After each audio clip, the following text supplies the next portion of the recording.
अब नेपालको राजनीति कतातिर जाँदैछ र अबका दिनहरू कसरी बित्नेछन् यसै सेरोफेरोमा म तपाईहरुलाई केही कुराहरू भन्न गइरहेको छु र आजको दिन भनेको खुसीको दिन रहेछ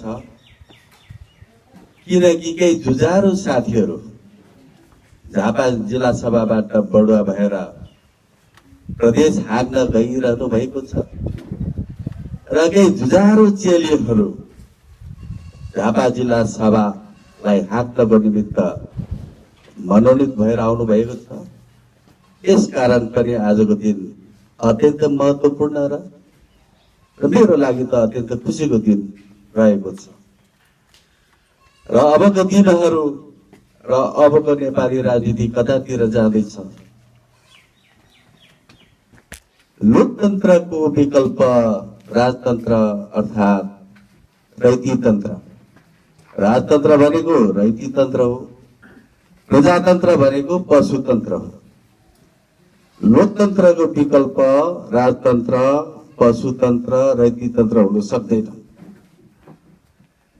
पशुतन्त्र, रैतीतन्त्र अर्थात् प्रजातन्त्र, राजतन्त्रको विकल्पमा नै लोकतन्त्र आएको हो।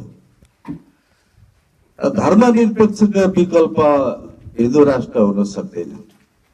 हिन्दू राष्ट्रको विकल्पमा नै धर्मनिरपेक्ष राष्ट्र आएको हो र एकात्मक केन्द्रीकृत शासनको विरुद्धमा विकल्पमा चाहिँ संघात्मक अर्थात् प्रान्तीयता आएको। यसरी प्रान्तीयताको विकल्प एकात्मक केन्द्रीकृत शासन हुन सक्दैन। यसकारणले अबको दिनहरू, अबको समय लोकतन्त्र, धर्मनिरपेक्ष, प्रान्तीयता भन्ने कुरामै सबै यसैमा रमाउने छन्, सबै यसैमा झुम्ने छन्, यसैमा फल्ने छन्, यसैमा फुल्ने छन्। तर लोकतन्त्र हो, लोकतन्त्र भएको कारणले लोकतन्त्र विरोधीहरू पनि बाँच्छन् र अवशेषको रूपमा मात्रै बाँच्नेछन्, अस्तित्वमा आउन सक्दैनन्। धर्मनिरपेक्षको विरोधीहरू पनि बाँच्नेछन् लोकतन्त्र मुलुक हो तर अस्तित्वमा आउन सक्दैनन्। प्रान्तीयता विरोधीहरू पनि बाँच्नेछन्, निमिठान्न भएर जाँदैनन्, अवशेष मात्रै रहन्छन् र अस्तित्वमा आउन सक्दैनन्। यसकारण अब नेपालका 3 करोड नेपाली जनताहरू यो लोकतन्त्रकै कुरा गरेर, लोकतन्त्रकै विरोध गरेर, धर्मनिरपेक्षकै विरोध गरेर, धर्मनिरपेक्षकै पक्षधर भएर, प्रान्तीयताकै विरोध गरेर, प्रान्तीयताको समर्थन गरेर बाँच्नेछन्। मंगोल नेशनल अर्गनाइजेसनलाई गाली गरेर बाँच्नेछन्, मंगोल नेशनल अर्गनाइजेसनलाई समर्थन गरेर बाँच्नेछन्।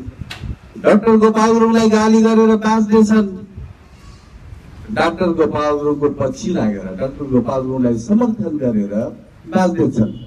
यही कुराहरू, यही मूलवासी, यही मंगोल नेशनल अर्गनाइजेसन, ये धर्मनिरपेक्ष, ये प्रान्तीयता, ये लोकतन्त्र, यिनै कुराहरू मात्रै अब देशमा घुमिरहन्छ।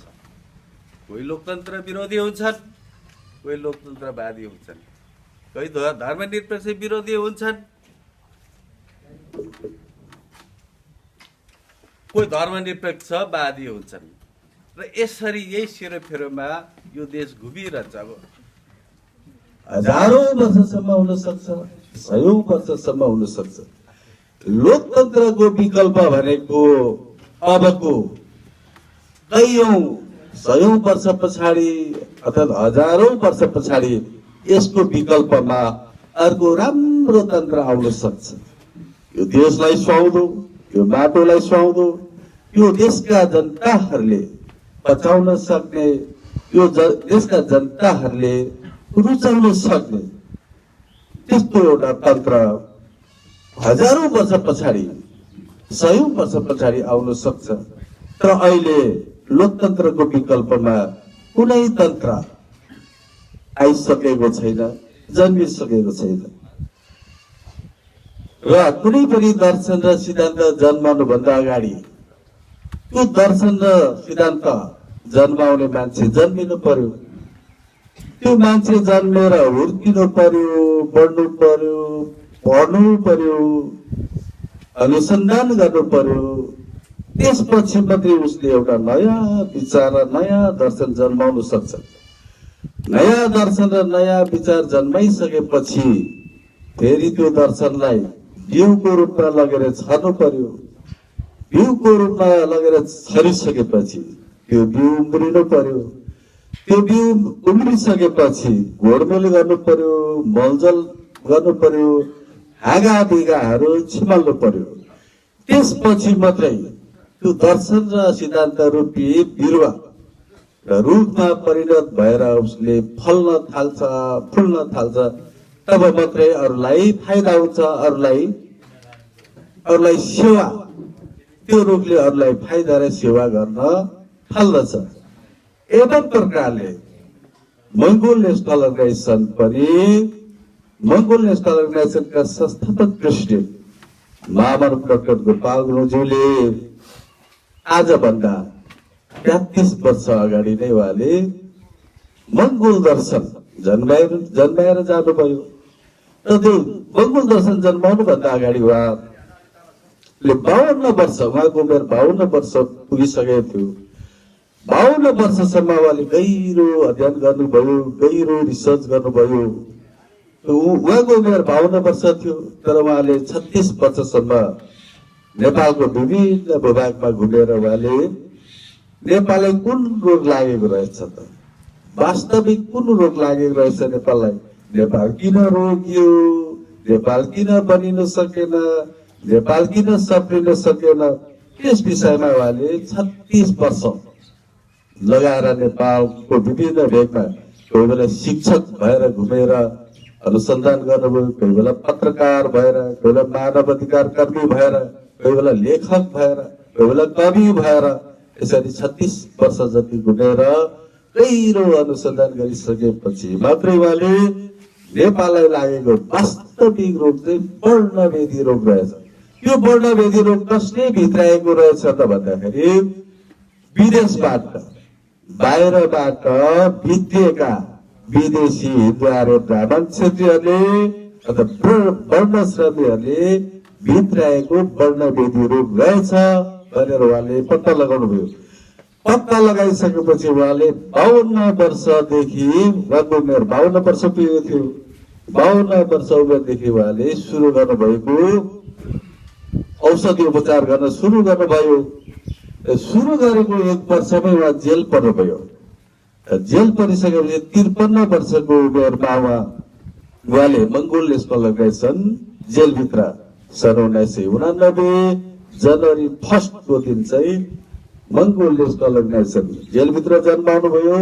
भद्रगोल, काठमाडौँको भद्रगोल जेलभित्र जन्माउनुभयो र भद्रगोल जेलभित्रै संगठनको नामाकरण पनि उहाँले मङ्गोल नेसनल अर्गनाइजेसन भनेर राख्नुभयो।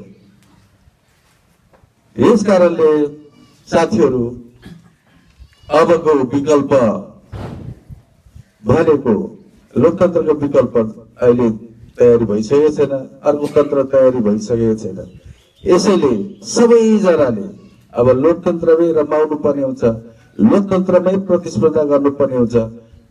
हिजोको दिनमा चाहिँ के भयो त भन्दाखेरि 2072 सम्मको अगाडि दिनसम्मको अगाडिको दिनहरू चाहिँ राजनीति, नेपालमा राजनीति सुरु भएको थिएन।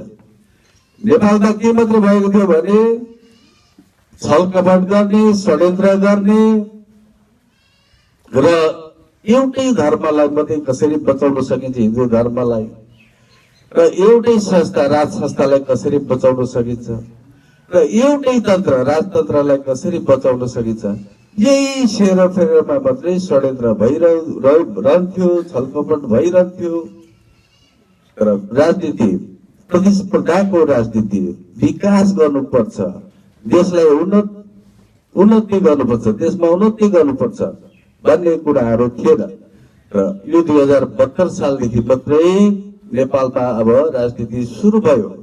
सुरु कसले गर्यो त भन्दाखेरि मङ्गोल नेसनल अग्रेसनको कारणले नेपालमा राजनीति अब सुरु भएको छ। अबको राजनीति भनेको प्रतिस्पर्धाको राजनीति हो। लोकतन्त्रमा प्रतिस्पर्धा गरेर विकास गर्ने, शान्ति ल्याउने, अमन ल्याउने, अमन कायम गर्ने कुराहरूको अब अगाडि बढिसकेको छ। यसकारण साथीहरू, एकजना महान चिनिया दार्शनिक चिन्तन कन्फ्युसियसले भनेका थिए, कुनै पनि कुरो आँखाले देखेको र कानले सुनेको कुरो चाहिँ सही हुँदैन। कानले नदेखेको कुरो र आँखाले नदेखेको कुरो चाहिँ त्यो चाहिँ वास्तविक रूपमा सही हुन्छ भनेर उहाँले भन्नुभएको थियो।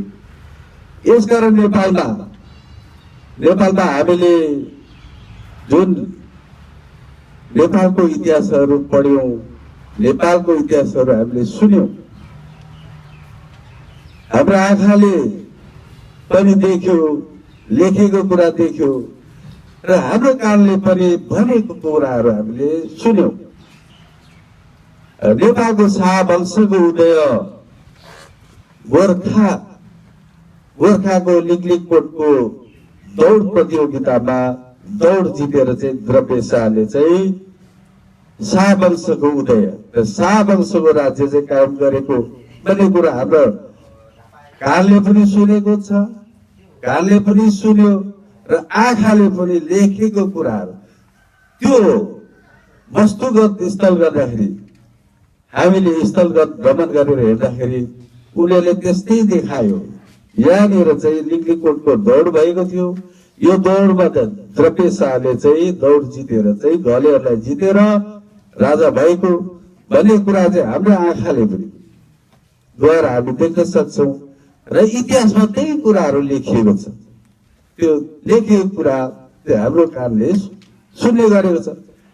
त्यसरी नै नेपालको नामाकरण चाहिँ नेमुनि नाम गरेको ऋषिले तपस्या गरेको कारणले चाहिँ नेपालको नाम चाहिँ मुनिको नामबाट चाहिँ नेपाल नामाकरण अर्थात् नाम रहन गयो भन्ने हामीले इतिहासहरू पढेका छौँ, इतिहासहरू सुनेका छौँ, लेखेको कुराहरू देखेका छौँ। यसकारण वास्तविक रूपमा देखेको कुरा र सुनेको कुरा चाहिँ सत्य हुँदैन, त्यो चाहिँ गलत हुन्छ। तर जुन कुरा लेखिएको हुँदैन, जुन कुरो चाहिँ सुनेको हुँदैन, जुन कुरो चाहिँ कानले सुनेको हुँदैन, जुन कुरो चाहिँ आँखाले देखेको हुँदैन, त्यो चाहिँ सही हुन्छ, त्यो चाहिँ सही हुन्छ र त्यो कुरो चाहिँ रहस्यमय हुन्छ र त्यो कुरो चाहिँ अदृश्य हुन्छ। यसकारण महामानव डाक्टर गोपाल गुरुङज्यूले हामीलाई सजिलै प्रकारले बुझ्न सकुन् यो नदेखिने कुरो, आँखाले नदेखेको कुरो, कानले नसुनेको कुरो चाहिँ सही हो, सत्य हो, यसलाई सजिलै प्रकारले बुझ्न सकुन् भनेर उहाँले अधिकार सच्चाइ भनेर चाहिँ एउटा शब्द निकालेर चाहिँ हामीलाई सजिलो प्रकारले बुझ्न सकुन् भनेर चाहिँ उहाँले अगाडि ल्याइदिनु भएको छ, प्रकाशमा ल्याइदिनु भएको छ। अधिकार सच्चाइ भनेको रहस्यमय कुरो, अधिकार सच्चाइ भनेको अदृश्य कुरो।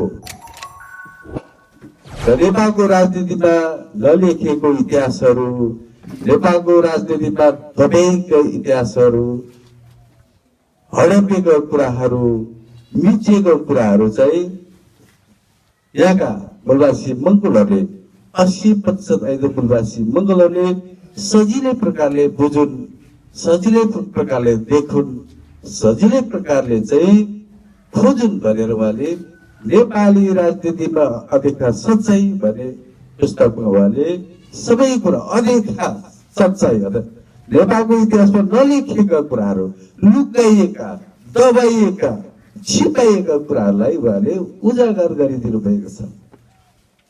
र यो कुरो नदेखिने कुरो चाहिँ सत्य हो, नसुनेको कुरो चाहिँ सत्य हो र यो रहस्यमय कुरो, यो सत्य यथार्थ कुरो चाहिँ कसले मात्र देख्न सक्छन् भन्दाखेरि महामानवहरूले मात्रै देख्न सक्छन्, अर्थात् युग पुरुषहरूले मात्रै देख्न सक्छन्। किन भन्दाखेरि सामान्य मान्छेहरूसँग इन्द्रिय भनेको 5 वटा हुन्छन्, तर महापुरुष अर्थात् जुन कुरो आँखाले देखेको कुरो, कानले सुनेको कुरो चाहिँ गलत हो र कानले नसुनेको कुरो र आँखाले नदेखेको कुरो चाहिँ सत्य यथार्थ कुरो, त्यो कुरो देख्न सक्ने मान्छेहरूसँग चाहिँ अथवा महामानवसँग चाहिँ एउटा इन्द्रिय बेसी हुन्छ। 5 वटा चाहिँ सामान्य मान्छेहरूसँग हुन्छ र त्यस्तो युग पुरुष महापुरुषहरूसँग चाहिँ एउटा इन्द्रिय बढी हुन्छ। त्यो इन्द्रियलाई चाहिँ छैटौं इन्द्रिय पनि भनिन्छन्, अर्थात् व्यवहारिक ज्ञान पनि भनिन्छ। त्यसलाई जोसँग व्यवहारिक ज्ञान र 6 वटा इन्द्रियहरू हुन्छ उसले मात्रै सत्य यथार्थ अदृश्य कुराहरू, रहस्यमय कुराहरू उसले मात्रै देख्न सक्छ। र साथीहरू, यसकारण अब जस्तै नेपालमा उहाँले हामी नेपालका मूलवासी मंगोलहरू हौं भनेर उहाँले सिकाउनु भयो, नारा लगाउनु भयो।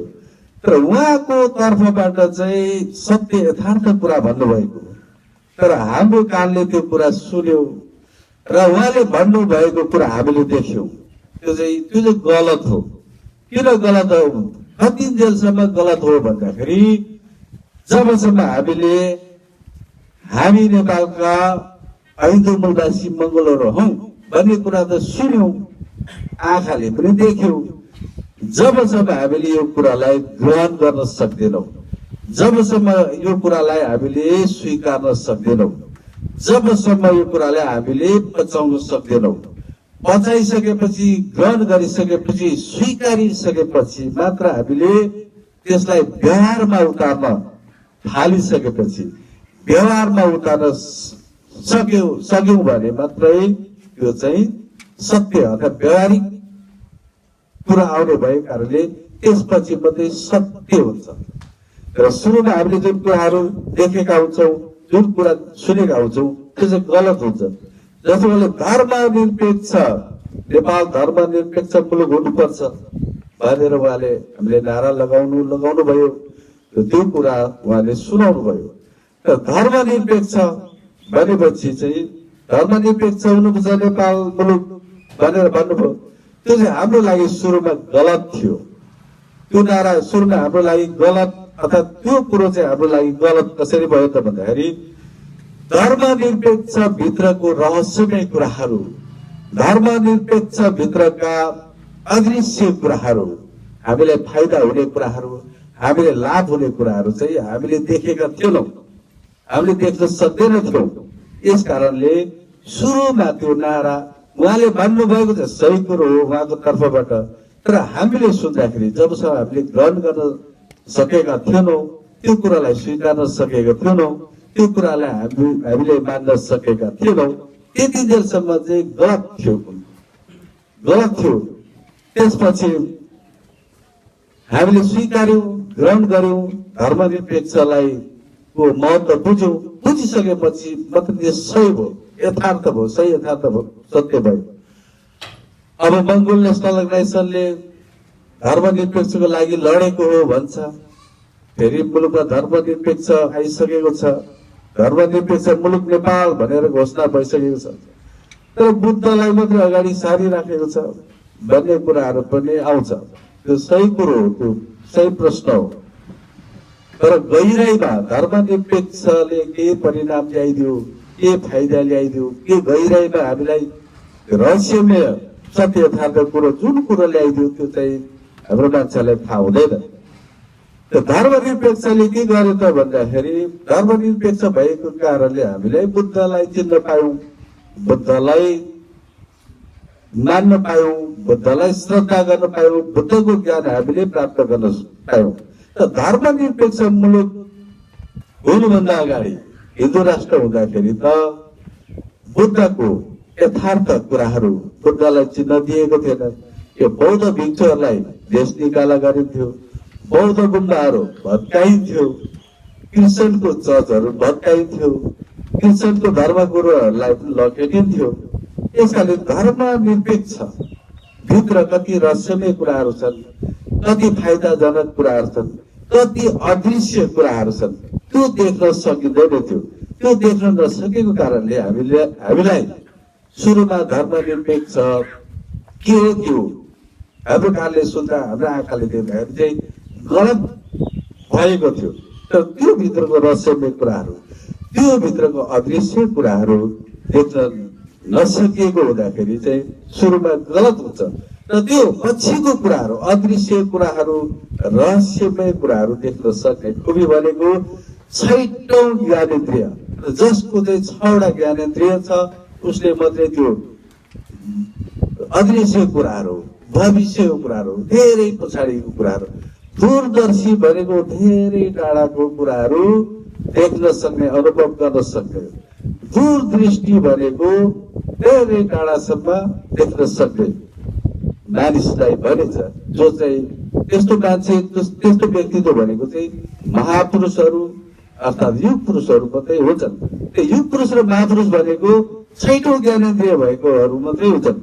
यसकारण तपाईँ हामीले पनि कोसिस गर्यौँ भने, प्रयास गर्यौँ भने, दूरदर्शी हुने कोसिस गर्यौँ भने, अलिकति साहसी भएर, अलिकति आँटी भएर अगाडि बढ्न थाल्यौँ भने 6औं ज्ञानेन्द्रिय हामीमा पनि थपिँदै जान्छ।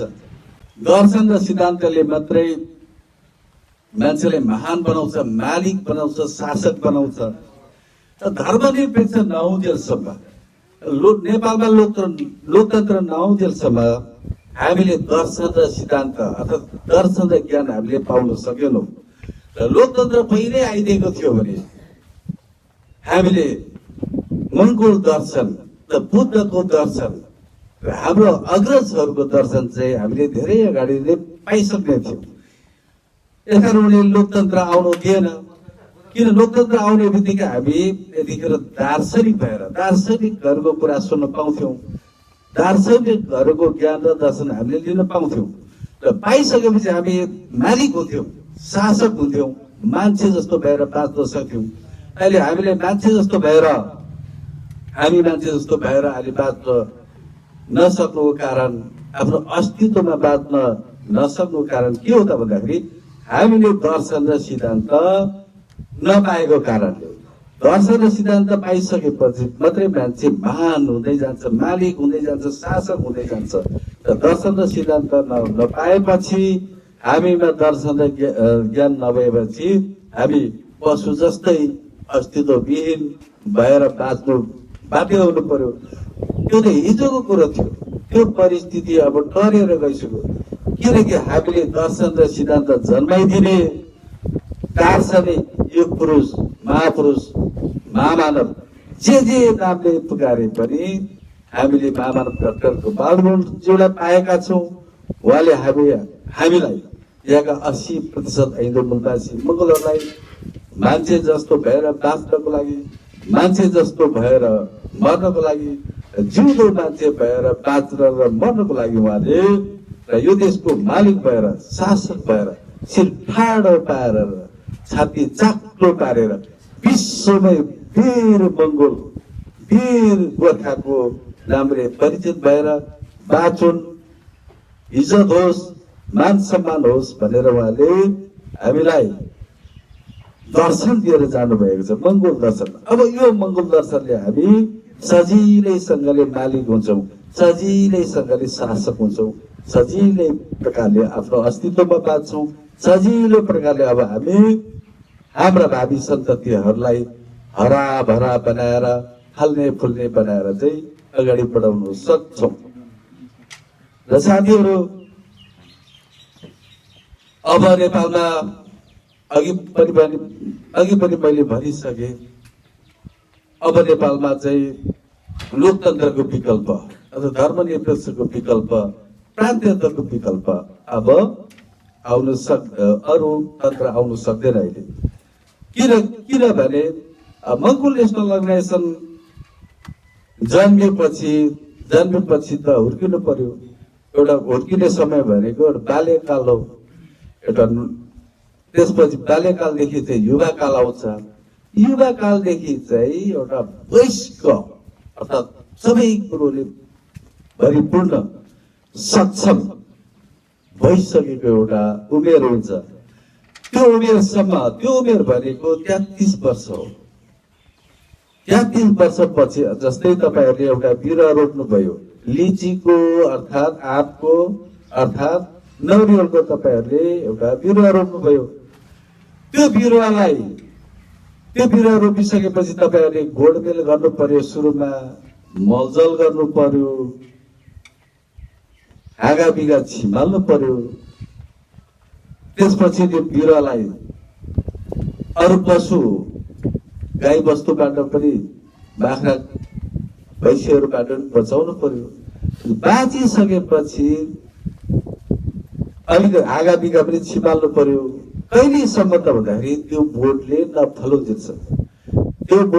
नफलुन्जेलसम्म र नफुल्न थालिसकेपछि चाहिँ त्यसपछि त्यो बोटलाई मलजलको पनि आवश्यकता परेर उसले आफैले मलजल पनि लिन थाल्छ।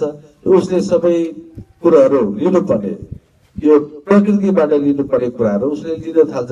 त्यसपछि तपाईँलाई अथवा मानव समुदायलाई चाहिँ उसले फल दिन थाल्छ। फलेर फुलेर उसले चाहिँ फाइदा दिन थाल्छ। यस्तै मङ्गोल नेसनल अर्गनाइजेसन पनि 33 वर्षसम्म पुर्याउनलाई चाहिँ हामीलाई निकै गाह्रो पर्यो। महामानव डाक्टर गोपाल गुरुङज्यूको अवशेषपछि, उहाँको शेषपछि चाहिँ हामीलाई निकै गाह्रो पर्यो। साइकोलोजी रूपले चाहिँ उहाँले त्यो वार जितेर गइसक्नु भएको थियो। तर हकीकतमा व्यावहारिकतामा हामीले जित्नु बाँकी नै थियो। यसकारण 33 वर्षसम्म पुर्याउन हामीलाई धेरै कठिन पर्यो। अघि कुरो पनि आयो कि साथीहरू थुनामा पनि परे। एक खालको अन्धा कानुनले हामीलाई यसरी षड्यन्त्र गर्यो, गाज्ने काम गर्यो भन्ने कुराहरू पनि आयो। यस कारणले त्यति जेलसम्म हामीलाई धेरै गाह्रो पर्थ्यो। हाम्रा साथीहरूले, मेरा सहकर्मी साथीहरूले चाहिँ धेरै बुद्धिमत्तापूर्वक लडिदिनु भयो, योगदान पुर्याइदिनु भयो, सहयोग गरिदिनु भयो। बल्ल बल्ल हामी त्यो क्षण र त्यो उमेर पार गर्यौं। अब मङ्गोल नेसनल अर्गनाइजेसनलाई कसैले, कुनै पनि शक्तिले रोक्नु पनि सक्दैन, यसलाई ढाल्नु पनि सक्दैन, यसलाई उक्यालेर फ्याँक्न सक्दैन। यसरी लोकतन्त्रलाई पनि फ्याँक्न सक्दैन, धर्मनिरपेक्षलाई पनि फ्याँक्न सक्दैन, प्रान्तीयतालाई पनि अब कसैले षड्यन्त्र गरेर चाहिँ उखेलेर फाल्न सक्दैन। जतिसुकै षड्यन्त्र गरे पनि, जतिसुकै आँधीबेहरी आए पनि, जतिसुकै ज्वालामुखी आए पनि अब नेपालमा लोकतन्त्र, धर्मनिरपेक्ष र प्रान्तीयता र मङ्गोल नेसनल अर्गनाइजेसनलाई कसैले पनि बाँच्नु सक्दैन। किनकि यसको उमेर पुरा भइसकेको छ र हामीले अब चुनाव जित्ने कुराहरू हुन्छ। चुनाव भनेको मैले प्राय भाषणमा भन्ने गर्छु, हामीले मङ्गोल नेसनल अर्गनाइजेसनको मात्रै नेता भएर पुग्दैन। मङ्गोल नेसनल अर्गनाइजेसनले सम्मान गरेको, मङ्गोल नेसनल अर्गनाइजेसनले इज्जत गरेकोले मात्रै पुग्दैन। हामीले भोलि राजकीय सम्मान पाउनको लागि, राष्ट्रिय पुरस्कार पाउनको लागि, हामीले सोच्दै नसोचेको कुराहरू पुरा गर्नको लागि, भेट्नै नसक्ने मान्छे, शक्तिशाली मान्छेलाई भेट्नको लागि र आफ्नो कुरा अगाडि बढाउनको लागि, विकासका कुराहरू अगाडि ल्याउनको लागि, यो कुराहरू ल्याउनको लागि चाहिँ अब मङ्गोल नेसनल अर्गनाइजेसनले यो लोकतन्त्र बचाउनको लागि, धर्मनिरपेक्ष बचाउनको लागि र प्रान्तीयता बचाउनको लागि र मङ्गोल नेसनल अर्गनाइजेसन बचाउनको लागि, यो किन बचाउनको लागि भन्दाखेरि यो महामानव डाक्टर गोपाल गुरुङज्यूको महान उपलब्धिहरू हो।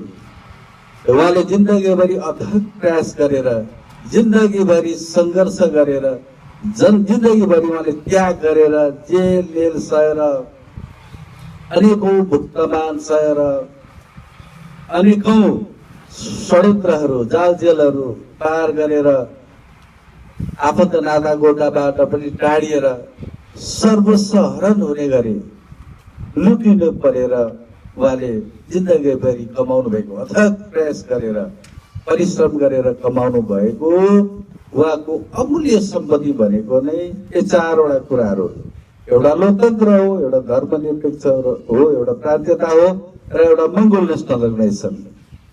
र यो कुरालाई बचाउनको लागि मैले अब अघि भने नेपालका 80% हिन्दू मूलवासी मङ्गोलहरू अर्थात् नेपालका मूलवासी मङ्गोलहरूले यो महामानव डाक्टर गोपाल गुरुङज्यूको उपलब्धिहरूलाई बचाउनको लागि अब सक्षम भइसकेका छन्। त्यो बचाउनको लागि भोलि आवश्यक परेमा यहाँका 80% हिन्दू मूलवासीहरू चट्टान भएर उभिनेछन्, ज्वालामुखी भएर अघि बढ्नेछन्, पहाड भएर उभिनेछन्, लाभा भएर पक्लिएर पनि अब नेपालमा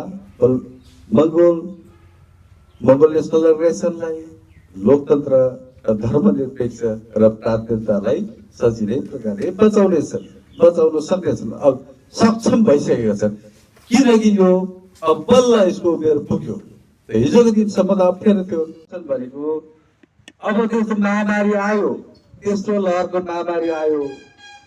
यस महामारीलाई उपचार गर्ने कि अब नेपाली जनताहरूलाई के दण्ड बर्साउने, दुईवटा अप्सन मध्ये यो सरकारसँग त क्षमता र यो सरकारको औकात भनेको त दण्ड बर्साउने नै हो। उसले त उपचार गर्न सक्दैन, हस्पिटल पनि छैन, औषधि पनि छैन, त्यस्तो केही सुविधा नै छैन। त्यस्तो सुविधा नभएपछि सरकारले चुन्ने अप्सन भनेको त दण्ड हान्ने नै हो, अर्थात् उसले त लकडाउन नै गर्छ, लकडाउन गर्ने नै हो।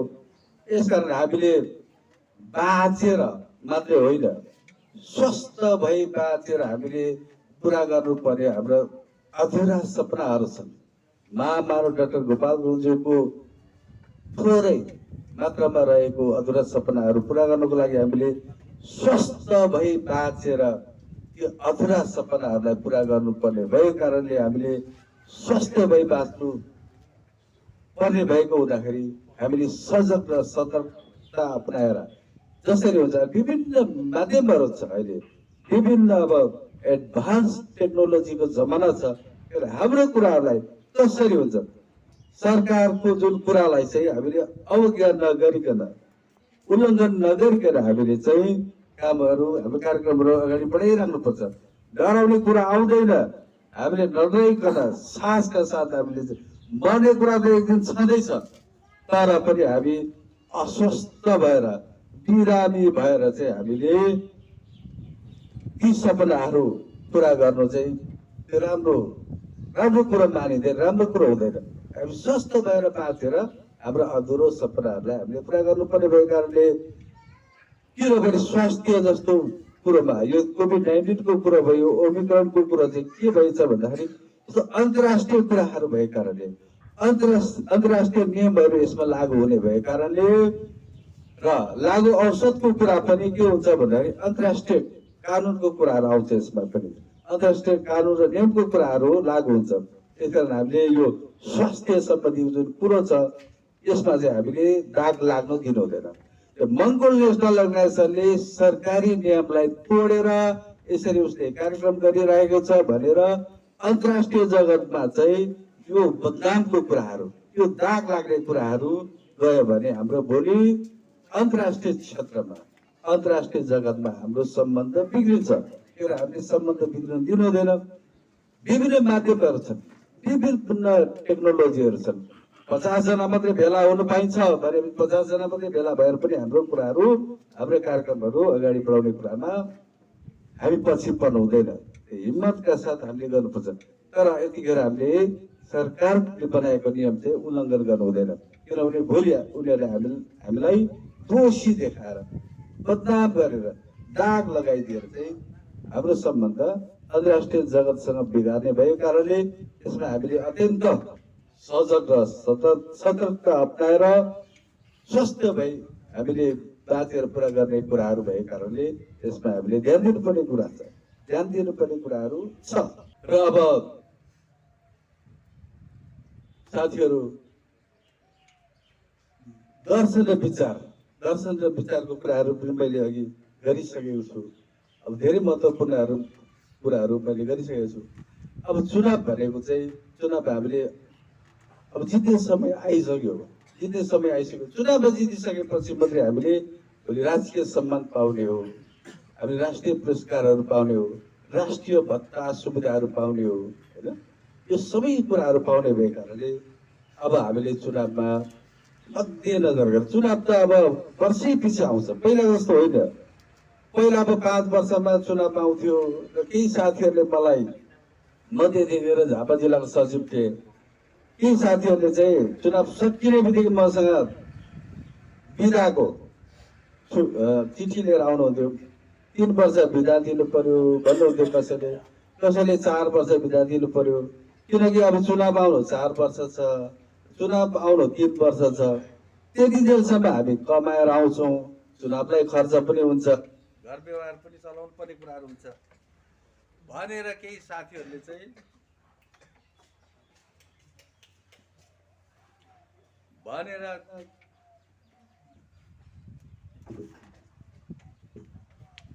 भनेर त्यतिखेरका जिल्ला सभाका साथीहरूले मसँग छुट्टी माग्न चिठी लिएर आउने गर्नुहुन्थ्यो। र अब त्यो स्थिति रहेन। किन त्यो स्थिति रहेन भनेको अब नेपालमा लोकतन्त्र आएको कारणले अब 3 तहका चुनावहरू हुन्छन्। पहिलो साल संसदीय चुनाव भयो भने दोस्रो साल प्रदेश सभाको चुनाव हुन्छ र तेस्रो साल स्थानीय तहको चुनाव हुन्छ र अब अर्को चौथो साल चाहिँ के हुन्छ भन्दाखेरि उपचुनावहरू भइरहन्छ र पाँचौं सालमा के चुनाव आउँछ त भन्दाखेरि त्यो राज्य सभाको चुनाव आउँछ। राज्य सभाको चुनाव भनेको त 2 वर्षमा आइरहन्छ। त्यो हामीले जितेकै छैनौँ, हामीले जितेर गइसकेपछि मात्रै हामीलाई थाहा हुन्छ। त्यो राष्ट्रिय सभाको चुनाव पनि हुन्छ। त्यो जसले जितेर गयो उनीहरू बिचमा ती दलहरूको बिचमा प्रतिस्पर्धा हुन्छ। तर अब 5 वर्ष चुनाव हुने भएको कारणले, चुनाव आइरहने भएको कारणले हामीले सधैँभरि जहिले तहिले दिन रात हामीले चुनावको बारेमा सोच्नु पर्दछ, चुनाव जितेको सपना देख्नु पर्दछ, चुनावमा भोट मागेको, चुनाव लडेको, घर दैलो गरेको, जनतासँग साक्षात्कार भेटघाट गरेको, जनताहरूको कुरा सुनेको, जनताहरूलाई आफूले प्रतिबद्धता जाहेर गरेको कुराहरू हामीले त्यस्तो खालको सपना देखेर अब अगाडि बढ्नु पर्दछ। र पहिलाको जस्तो त्यो पहिलाको शासन व्यवस्थामा, पञ्चायती व्यवस्थामा अथवा प्रजातन्त्रमा जस्तो 5 वर्षमा चुनाव आउने कुराहरू हुँदैन। अब वर्षैभरि सालैभरि चुनाव हुने भएको कारणले अब हामीले चुनावमा तयारी भएर जानुपर्ने हुन्छ। र साथीहरू, र अर्को कुरा अब हाम्रो जीवन, अब महामानव डाक्टर गोपाल गुरुङजीले के भनिदिनु भएको छ र के लेखेर जानु भएको छ भने हाम्रो जीवन चाहिँ अर्थपूर्ण रहोस्, हाम्रो जीवन अर्थपूर्ण होस्, होइन, जिउँदो मान्छेको जस्तो होस्। हामीले मर्दाखेरि पनि जिउँदो मान्छे जस्तो भएर मर्नुपर्छ, बाँच्दाखेरि पनि जिउँदो मान्छे जस्तो भएर बाँच्नुपर्छ, ठाडो पारेर आफ्नो अस्तित्वमा बाँच्नुपर्छ भनेर जुन कुरा भनेर जानुभएको छ, जुन कुरा लेखेर जानुभएको छ, र यसमा चाहिँ अर्थपूर्ण जीवन भनेको चाहिँ के हो त भन्दाखेरि अर्थपूर्ण जीवन भन्ने बित्तिकै हाम्रो जीवन पनि अर्थ भन्ने बित्तिकै केमा के कुरा आयो त भन्दाखेरि हाम्रो जीवन पनि एउटा गणित रहेछ, हाम्रो जीवन पनि एउटा हिसाब किताब रहेछ भन्ने कुरा हामीले बुझ्नु पर्दछ। यसरी यो अर्थपूर्ण जीवनलाई हामीले अर्थपूर्ण जीवन बनाउनको लागि, हाम्रो जीवनलाई अर्थपूर्ण जीवन बनाउनको लागि, हाम्रो जीवनलाई सार्थक जीवन बनाउनको लागि हामीले अब हिम्मत गर्ने बेला भएको छ, हामीले साहस गर्ने बेला भएको छ, हामीले आँट गर्ने बेला भएको छ। अर्थात् त्यो के हो त भन्दाखेरि अब नेपालका मूलवासी मङ्गलहरूले विचार परिवर्तन गर्ने बेला भएको छ। विचार परिवर्तन भनेको पुरानो विचार, पुरानो पार्टी, पुरानो नेता, पुरानो दर्शन विचार, पुरानो चुनाव चिन्हहरू त्यागेर मङ्गोल नेसनल अर्गनाइजेसनमा आबद्ध भइसकेपछि मङ्गोल नेसनल अर्गनाइजेसनलाई तन मन धनले सहयोग पुर्याइसकेपछि मात्रै सार्थक जीवन अथवा अर्थपूर्ण जीवन हुन्छ। यदि हामीले नेपालका मूलवासी मङ्गोलहरूले अझै पनि त्यो बाहुन क्षेत्रीकै पार्टीमा लागेर बाहुन क्षेत्रीहरूलाई जिताएर बाहुन क्षेत्रीहरूलाई सरकारमा पुर्याएर बाहुन क्षेत्रीकै पार्टीमा तन मन दिएर चाहिँ सबै कुरोले सहयोग गरेर चाहिँ अगाडि बढ्यो भने अब त्यो जिन्दगीलाई त्यो जीवनलाई चाहिँ अर्थपूर्ण जीवन भनिँदैन। किनकि हाम्रो जीवन चाहिँ हिसाब किताब भएको कारणले हाम्रो जीवन पनि गणित भएको कारणले हामीले हाम्रो समाजलाई हाम्रो भावी पिँढीलाई हाम्रो छोराछोरीलाई र यो माटोलाई यो देशलाई हामीले त्यो हिसाब किताब चुक्ता गर्नुपर्छ, हिसाब किताब सुनाउनुपर्छ। हामीले त्यो हिसाब किताब सुनाउन सकेनौँ भने हाम्रो आउँदो भावी पिँढीहरूले हाम्रो साथीभाइहरूले चाहिँ हामीलाई धिक्कार्नेछन्, बहिष्कार गर्नेछन्, सराप्नेछन्। किनभने हामीले मङ्गोल नेसनल अर्गनाइजेसनमा सहयोग पुर्यायौँ भने योगदान गर्यौँ भने मङ्गोल नेसनल अर्गनाइजेसनलाई तन मन धनले चाहिँ सहयोग गर्न सक्यौँ भने त्यसपछि पनि हामीले आउँदो भावी पिँढीहरूलाई हाम्रो साथीभाइहरूलाई हाम्रो छोराछोरीहरूलाई चाहिँ हामीले सङ्घर्ष गरेका इतिहासहरू सुनाउन सक्छौँ, हामीले त्याग गरेका वर्णनहरू बताउन सक्छौँ, हामीले योगदान गरेका चर्चाहरू गर्न पाउँछौँ सक्छौँ। तब मात्रै आउँदो भावी पिँढीहरूले हाम्रो छोराछोरीहरूले हामीलाई सही ठाउँमा सही जग्गामा चाहिँ हाम्रो अग्रजहरूले चाहिँ योगदान पुर्याइदिनु भएको छ, सही ठाउँमा खर्च गर्नुभएको छ, सही ठाउँमा लगानी गर्नुभएको छ भनेर हामीलाई आदर्श पिताको रूपमा, आदर्श माताको रूपमा, आदर्श अग्रजको रूपमा, आदर्श गुरुको रूपमा चाहिँ उनीहरूले बुझ्न बाध्य हुनेछन् र उनीहरू श्रद्धा गर्नेछन्, इज्जत मान सम्मान गर्नेछन्। होइन हामीले चाहिँ यदि हामीले चाहिँ त्यस्तै बाहुन छेत्रीहरूको पार्टीमा अझै पनि लागेर अझै पनि बाहुन छेत्रीहरूलाई नै तनमन दिएर सहयोग पुर्यायौँ भने हिसाब किताब अर्थात् योगदानको कुराहरू कथाहरू सुनाउनु सक्दैनौँ, त्याग गरेका कथाहरू बताउन सक्दैनौँ, सङ्घर्ष गरेका चर्चाहरू हामीले सुनाउन नसक्ने भएको कारणले अर्थात् त्यो चाहिँ हिसाब किताब हो। त्यो हिसाब किताब हामीले आउँदो भावी पिँढीहरूलाई सुनाउन सकेनौँ भने आउँदो भावी पिँढीहरूलाई हामीले बताउन सकेनौँ भने आउँदो भावी पिँढीहरूले हाम्रो समाजले हामीलाई धिक्कार्नेछन्, थुक्नेछन्, बहिष्कार गर्नेछन्, हामीलाई कुलङ्गार भन्नेछन्, हाम्रै कुल नाश गर्ने, हाम्रै वंश नाश गर्नेमा चाहिँ लगानी गरेछन्, नराम्रो ठाउँमा चाहिँ खर्च गरेछन्, हुँदै नहुने ठाउँमा चाहिँ लगानी गरेर हामीलाई कङ्गाल बनाए, हामीलाई शरणार्थी बनाए, हामीलाई अस्तित्वविहीन बनाए, हामीलाई गरिब बनाए भनेर इज्जत गर्नुको सट्टा उनीहरूले धिक्कारेछन्। त्यस कारण यो समय चाहिँ सही समय भएको कारणले अहिले सही ठाउँमा छौँ, ठिक ठाउँमा उभिएका छौँ। यतिखेर अब हामीले आँखा चिम गरेर नेपालका मूलवासी मङ्गोलहरूले चाहिँ यतिखेर आँखा चिम गरेर आँखा चिम गरेर चाहिँ मङ्गोल नेसनल अर्गनाइजेसनमा आबद्ध भएर अगाडि बढेमा योगदान पुर्याएमा चाहिँ खेर जाँदैन, व्यर्थमा खेर जानेवाला छैन। र अरू पार्टीमा अरू दर्शन विचारमा लाग्यो भने त्यो व्यर्थमै खेर जान्छ, त्यो बेकार अर्थपूर्ण जिन्दगी हुँदैन। अर्थपूर्ण जीवन नभएर व्यर्थको जीवन हुन पुग्छ। र हामीले मङ्गोल नेसनल अर्गनाइजेसनलाई असाध्यै माया गर्नुपर्छ, मङ्गोल नेसनल अर्गनाइजेसनको झन्डालाई असाध्यै माया गर्नुपर्छ। मङ्गोल नेसनल अर्गनाइजेसनको जुन झन्डा छ यो खुकुरी र तारा अङ्कित रातो र निलो जुन एउटा कलरको झन्डा छ, यो चाहिँ मङ्गोल नेसनल अर्गनाइजेसनका संस्थापक प्रेसिडेन्ट महामानव डाक्टर गोपाल गुरुङज्यूको अस्तित्वसँग जोडिएको झन्डा हो। यो झन्डालाई अलग गरेर चाहिँ हामीले महामानव डाक्टर गोपाल गुरुङको कुरा गर्यौँ भने त्यो पुरा हुँदैन, इतिहास पुरा हुँदैन, अस्तित्व पुरा हुँदैन, अपुरो हुन्छ।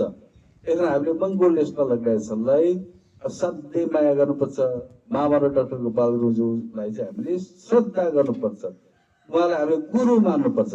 उहाँलाई गुरु मानेर अगाडि बढिसकेपछि मात्रै हामी अगाडि बढ्न सक्छौँ।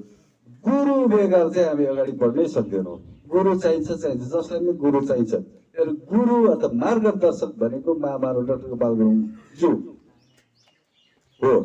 उहाँलाई तपाईँले असाध्यै श्रद्धा गर्नुपर्छ, उहाँलाई गुरु मान्नुपर्छ र मङ्गोल नेसनल अर्गनाइजेसनको झन्डालाई, मङ्गोल नेसनल अर्गनाइजेसनलाई तपाईँहरूले असाध्यै माया गर्नुपर्ने हुन्छ। माया गरेपछि मात्रै उसले पनि माया गर्न थाल्छ। मङ्गोल नेसनल अर्गनाइजेसनले माया गरिसकेपछि मात्रै तपाईँलाई फलिफाप हुन्छ, तपाईँ उन्नति प्रगति गर्दै जानुहुन्छ।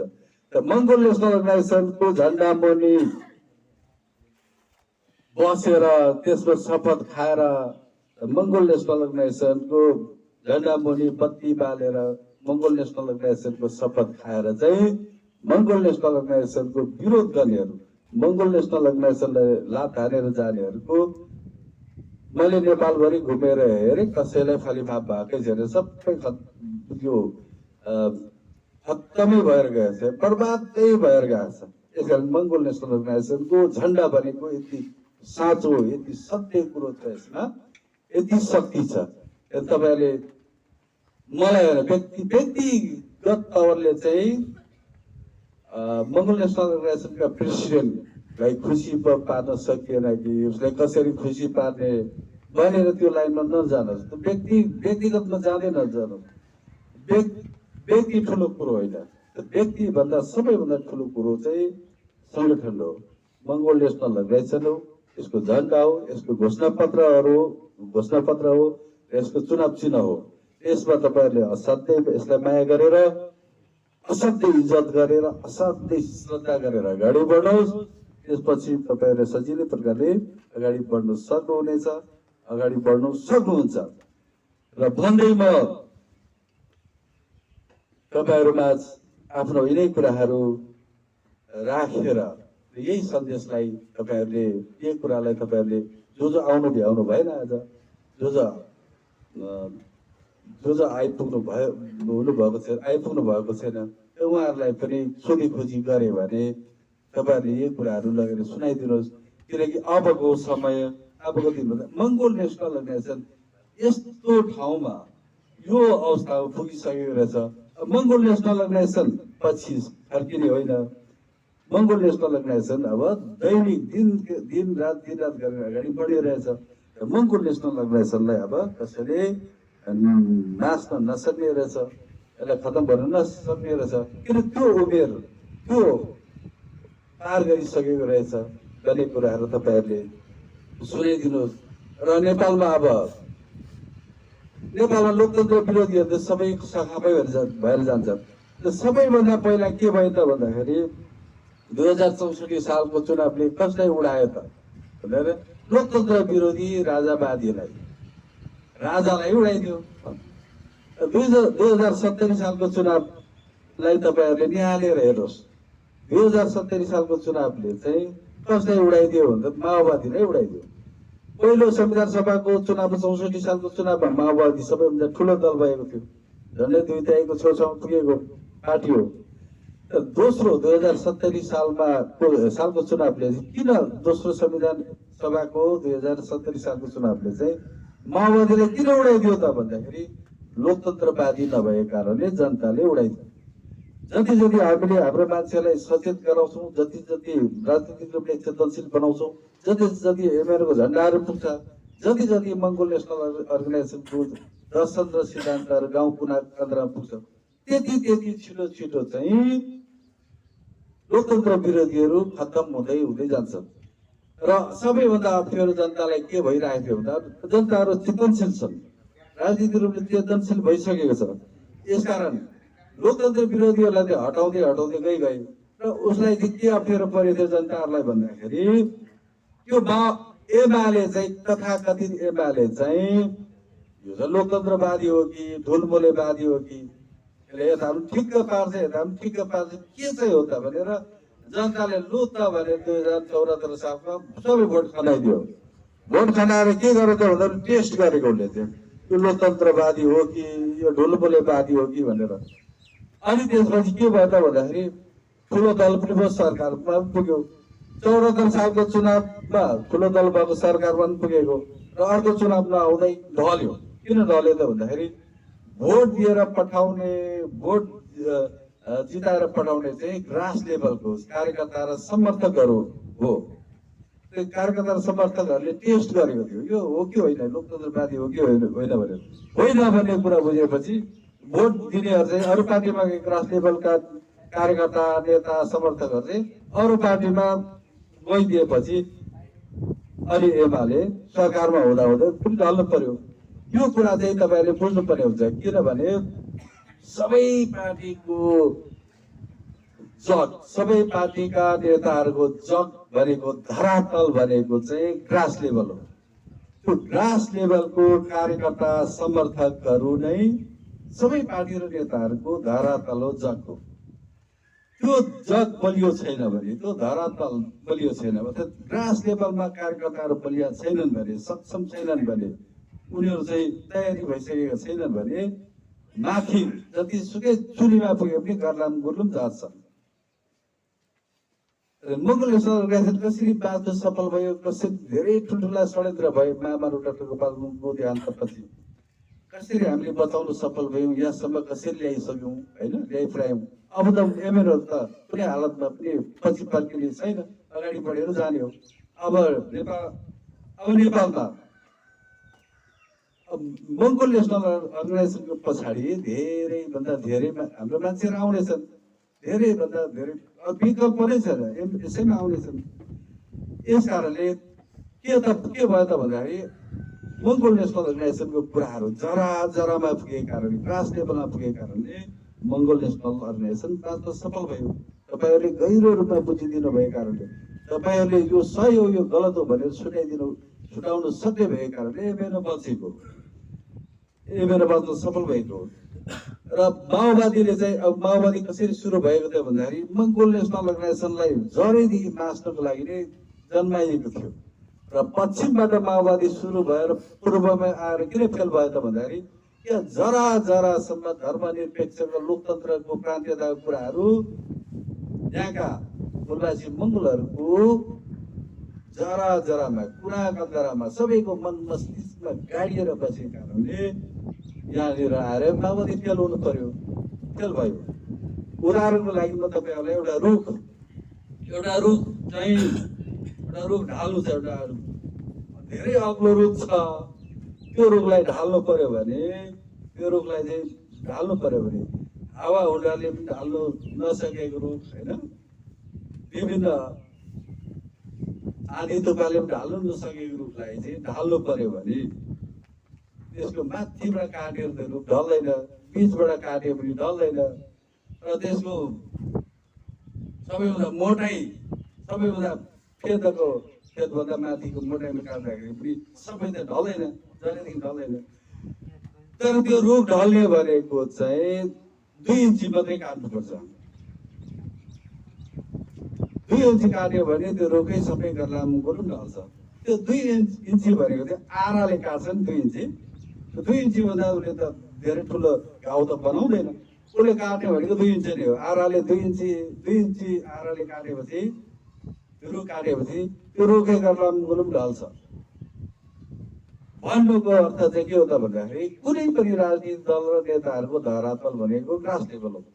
ग्रास लेभलको कार्यकर्ता समर्थकहरू नै त्यसको जग हो। तर हामीले मङ्गोल नेसनल अर्गनाइजेसनले भोलि हामीले यो युगसम्म हामीले शासन गर्नु छ, सरकार चलाउनु छ, देश विकास गर्नु छ, उन्नति प्रगतिमा लैजानु छ। यस कारणले हामीले हाम्रा मान्छेहरूलाई गाउँ गाउँमा कुना कन्दरामा मङ्गोल दर्शन पुर्याउने, मङ्गोल दर्शन बुझाउने कुरामा चाहिँ हामीले अल्छी मान्नु हुँदैन। अल्छी मान्यौँ भने हामीले अलिकति स्वार्थ खोज्यौँ भने, स्वार्थ भनेको त्यो गाउँमा किन जाने, कोही पनि पढे लेखेका छैनन्, हाम्रो कुरा पनि बुझ्दैनन्, बस्न पनि राम्ररी दिँदैनन्, राम्रो पनि खान दिँदैनन्, खान पनि ढङ्ग छैन, बस्नु पनि सुताउने पनि ढङ्ग छैन भनेर चाहिँ हामीले घमण्ड गऱ्यौँ भने भोलि हामी माथि सरकारमा एमएलए पुग्यो भने गर्न मुलुक झर्छ। झर्न सक्ने एउटा सम्भावना चाहिँ प्रचुर मात्रामा रहन्छ। त्यही कारण हामीले जगदेखि बलियो बनाउनको लागि, धरातलले मङ्गोलको बलियो बनाउनको लागि हामीले कन्जुसै गर्नु हुँदैन। सबैले हाम्रो कुराहरू, सबैले मङ्गोल दर्शनको कुराहरू सुनाउनुमा हामीले कन्जुसाइ गर्नु हुँदैन, अल्छी गर्नु हुँदैन, घृणा पनि गर्नु हुँदैन। हामीले यसलाई चाहिँ हाम्रो काम नै त्यही हो। महामानव डाक्टर गोपाल मजुले हामीलाई सबै लडाइँ त उहाँले एक्लै लडेर जितेर जानुभयो। त्यो अरू उहाँले लड्ने लडाइँ नै होइन, किन उहाँले वडाध्यक्ष खाने मान्छे नै होइन, उहाँ मन्त्री खाने पनि उहाँले नभएपछि, सांसद खाने पनि उहाँ नभएपछि, किनकि उहाँले जमानामै राजदूत पनि लात्ताले आउनुभएको होइन। उहाँले अञ्चलाधीश पनि उहाँले माया मार्नुभएको, त्यसपछि उहाँले मन्त्री पनि। अनि त्यतिखेर त तपाईँले चाहिँ हाम्रो कुममा टेकेर चाहिँ जम हान्नु सक्नुहुन्छ भनेको प्रधानमन्त्री पनि खाउ पनि भनेको रहेछ त्यतिखेर। त्यो सबै त्यागेको कारणले उहाँले चुनाव लड्ने, चुनाव जित्ने, मन्त्री बन्ने, प्रधानमन्त्री बन्ने उहाँको चाहिँ त्यो उद्देश्य नभएको कारणले उहाँले गर्नुपर्ने कुराहरू सबै गरेर जानुभयो। र यो मन्त्री खाने, सरकारमा पुग्ने, सांसद हुने, मेयर हुने, उपमेयर हुने, राजदूत हुने चाहिँ हाम्रो अबका नेपालका मूलवासी 80% हिन्दू मूलवासी मङ्गोलहरूको भाग भएको कारणले, भागमा आएको कारणले चाहिँ हामीले तयारी भएर यसको लागि अगाडि बढ्नु पर्ने हुन्छ। हामी नै अगाडि बढेर यो पदहरू खानुपर्ने हुन्छ, यो पदमा पुग्नु पर्ने हुन्छ। अरू त उहाँले गर्नुपर्ने कुरा, उहाँले गर्नुपर्ने कामहरू सबै उहाँले पुरा गरेर गइसक्नु भएको कारणले अरू 5% अहिले साथीहरूले भन्यो, त्यो 5% त हामीले नै वडाध्यक्ष हामी नै बनिनु पर्ने छ, मेयर उपमेयर हामी नै, सांसद, मुख्यमन्त्री, प्रधानमन्त्री, राष्ट्रपति हामी नै बनिनु पर्ने कारणले उहाँले त्यो कुराहरू नबने, उहाँको त्याग गर्नुभएको कारणले, उहाँले त्याग गरिसक्नु भएको कारणले त्यो बन्नुहुन्न थियो। नबनेपछि त त्यो काम त हाम्रो काम भयो, हाम्रो जिम्मामा आयो। त्यस कारणले यो काम हामीले गर्नुपर्ने कुराहरू 5% छ। त्यो 5% काम चाहिँ हामीले पुरा गर्नुपर्छ। र त्यो चाहिँ अब व्यावहारिकताको कुरा हो, व्यावहारिकताको कुरा। साइकोलोजी रूपले चाहिँ जितिसक्नु भएको, साइकोलोजी रूपले चाहिँ यो देश मङ्गोलको भनेर उहाँले, अब मङ्गोलको देश थियो, नेपालै मङ्गोलको भनेपछि अब हाम्रो सिमाना चाहिँ यहाँसम्म पर्छ है भनेर संयुक्त राष्ट्र सङ्घमा दर्ता पनि गर्नु परेको छैन। अन्तर्राष्ट्रिय समुदायमा गएर चाहिँ हामी नेपालका मूलवासी मङ्गोलहरूको सिमाना चाहिँ यति पर्छ भनेर हामीले दर्ता गराएर, लाछाप गराएर चाहिँ आउनु परेको छैन। यो नेपालै समुच्च, यो सबै नेपाललाई मूलवासी मङ्गोलहरूको हो भनेर उहाँले दावाका साथ हामीलाई चाहिँ सत्य तथ्य प्रमाण सहित लडेर अगाडि गइसक्नु भएको कारणले, जितेर गइसक्नु भएको कारणले बाँकी के रह्यो त भन्दाखेरि अब हामीले सिमाना पनि खोज्नु परेछ। नेपालै हाम्रो भएपछि अब चुनाव जितेपछि चुनाव जितेर सरकारमा पुग्ने, सरकार पुगेपछि राष्ट्र अन्तर्राष्ट्रसँग सम्बन्ध राख्ने कुराहरू, राष्ट्र अन्तर्राष्ट्रसँग हामीले दिने कुराहरू, दिने उतार ल्याउने कुराहरू, विकासका कुराहरू छन्, या विभिन्न योजनाका कुराहरू छन्। यही हाम्रो मान्छेले भरपेट पार्ने कुराहरू छन्। विदेशिनु पर्ने, अर्काको देशमा चाहिँ होइन कुल्ली भएर मजदुर भएर जानुपर्ने कुराहरूलाई चाहिँ रोकेर यही मालिक र शासक बनाउने कुराहरू छन्। त्यो त चुनाव जित्ने कुराहरू मात्रै बाँकी रहेछ। चुनाव पनि हाम्रै मान्छेहरूलाई भोट दिनुहोस्, हामी 80% मान्छेहरूले सबैले भोट दिनु पर्दैन, 30%ले भोट दिँदाखेरि नै हामी बहुमतमा पुग्छौँ। किन बहुमतमा पुग्छौँ भन्दाखेरि 52 क्षेत्र त 20% मात्रै छ। 20% मात्रै भएको कारणले हाम्रो मान्छेले 30%ले मात्रै कुरा बुझिदियो भने पनि हामी बहुमतमा हुन्छौँ। 52 क्षेत्रीय भन्दा पनि हामी 30%ले बढी हुन्छौँ। बढी भइसकेपछि हामीले सधैँ सरकार चलाउने, सधैँ हामीले विकास गर्ने, उन्नति गर्ने, अमल चेन्ज गर्ने कुराहरू हो। र यिनै कुराहरू तपाईँहरूमा राख्दै आफ्नो भनाइलाई म अन्त्य गर्न चाहन्छु। हस्त, जय मङ्गल।